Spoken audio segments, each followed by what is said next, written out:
been helping to increase the level of donations in Ontario. That's what's been helping to increase the level of donations in BC. It's one of the things. There's many other things that need to be done as well. So my travels here in the Maritimes, this is what I'm discovering. And I'm discovering that the people of Maritimes, as I discovered in previous campaigns, are fantastic people. They're beautiful people. They're giving people, compassionate people. And yet, nobody really knows what's going on in this live donor program. So, if anything, I'd like to mark today's visit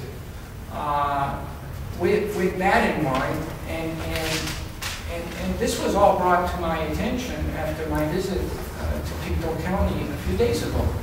And after hearing the amazing story of Courtney Greencorn, and talking to Courtney and talking to the other torch champions, and visiting the school there and getting the reception that we got in Pictou County and the way the whole community came together. And I'm thinking, if one community can come together on an issue like this, then it's possible to get every community right across the Maritimes to do the same.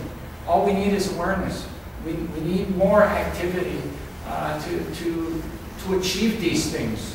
And how it can't be more convenient than to come to the legislation building where we can make our voices known and heard. And that's one step in trying to make some positive changes. So it's going to give me great pleasure to introduce the guest speakers here. But before I do that, I just want to thank the Cambridge Suites for helping us out with accommodations while we're here. We're traveling with no budget. Somebody mentioned, aren't you fundraising? No, we're not. We're getting help from the kindness of hotels and restaurants like Jungle Gyms. They've been feeding us throughout the Maritimes. You know, that's how we're getting by. We have no funds. So we're getting fed, we're getting accommodations by various hotels, the Cambridge Suite here in Halifax. And I had a little surprise that I wanted to mention. April Wine is one of my favorite groups. And tonight, we've been invited to Monty's, who is going to host us. They're going to receive the torch there, and they don't see no problem with April Wine receiving the torch as well. So tonight, the torch is going to arrive at Monty's. Here, here. Yeah. All right. Lou was going to like that. Yeah. Yeah, so, I mean, you know, this is part of the way that the issue gets highlighted, you know, when you get people, well-known people behind it and to support it as well. So, also, I think, is Louis Grill here? Oh, sorry, I didn't get a chance. I also want to recognize Mr. Louis Grill. He's the president and CEO of the Nova Scotian Lung Association. And what I wanted to do is start off with you if you wanted to say a few words. I know it's unexpected, you don't have to. It's certainly, I suppose I'll do my Sure.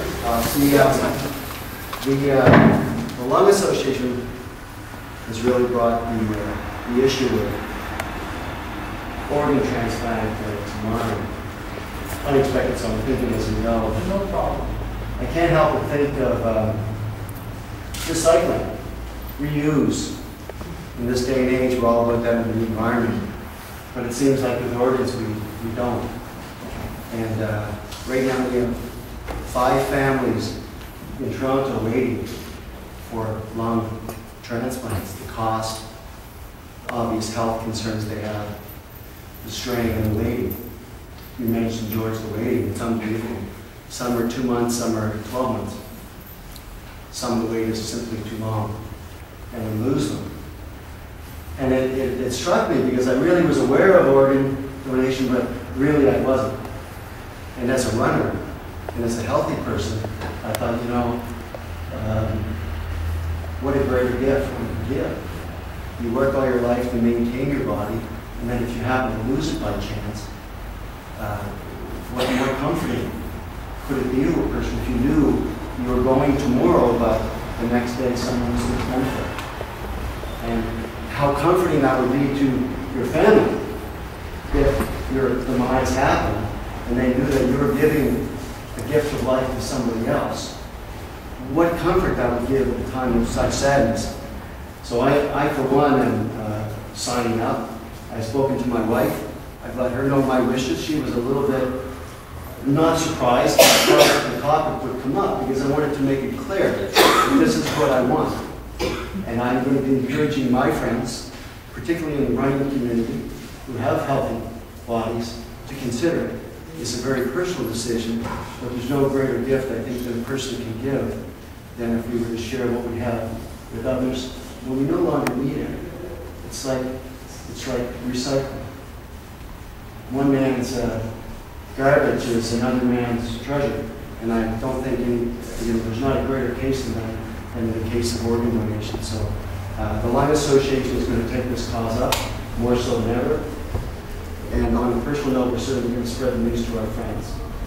Congratulate you on this mission and your colleagues, and trust that the Lung Association will be there to support you on the next visit. Thank you very much.